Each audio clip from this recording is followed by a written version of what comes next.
I'll tell you the rest of it. Well, I remember this was a lot. I was just a little boy. I was 11 years old.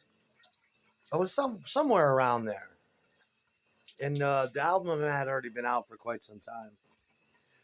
And do you remember they used to sell Pepsi in 1 liter plastic bottles? Do you remember that? If you're old enough, you do. It's a weird thing. A whole 1 liter, not like a 22 ounce. I'm talking about 1 liter of Pepsi. Well, I'm sitting there and I just started smoking cigarettes, and I don't know where I got money, but I was able to buy a pack of Marlboros and and a tall thing of 1 liter of Pepsi, and I was happier than hell. And it was a Friday night, and I was still in junior high, and I was at this high school party with a bunch of seniors that I used to hang out with every weekend.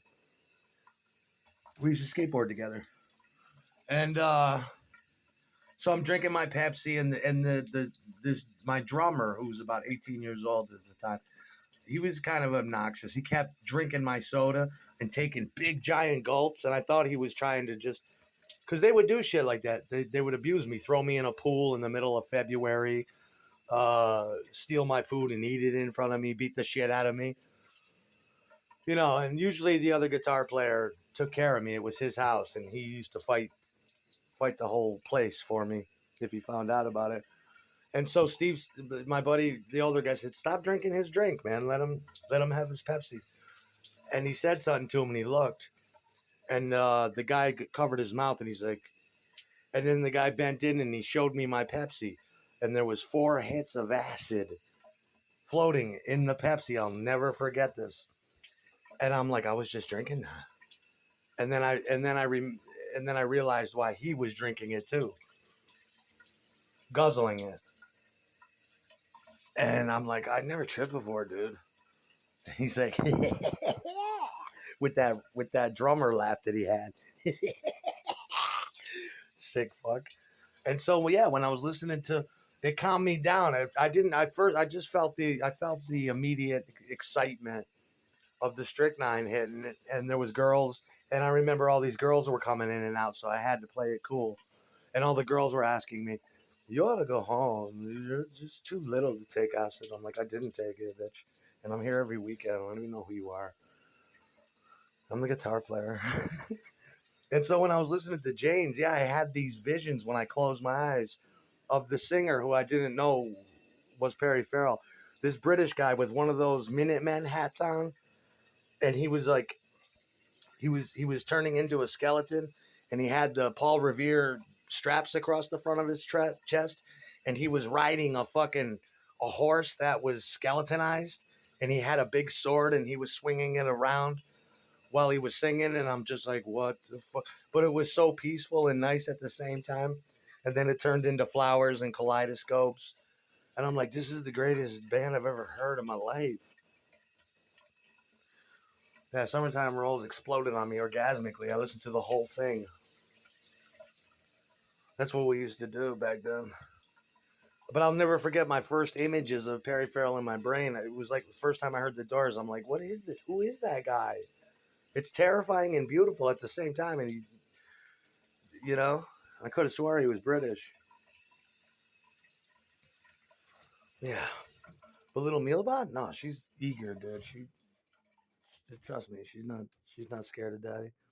They told me a long time ago she sits in her room and smiles, listens to the shit. Little Bob. Uh, and smiling and shit. It's a good little girl. What happens? The bitch asked me, what happens when your teen insults you? I don't fucking know. I get into a big fight and I get real mad and turn into a baby man that's never had a relationship. And I don't know, kill the kid, whatever, lady. I'm 45 years old. I was married for 13 years. But who the fuck are you talking to? I'm not a child. What happens when she hurts your feelings? I say something back to her that'll make her never open her mouth again. Who do you think's got the gift of visceral tongue lashings? I do. I'll say some shit and she'll turn beet red and never open her mouth again. She loves daddy. She ain't gonna say nothing.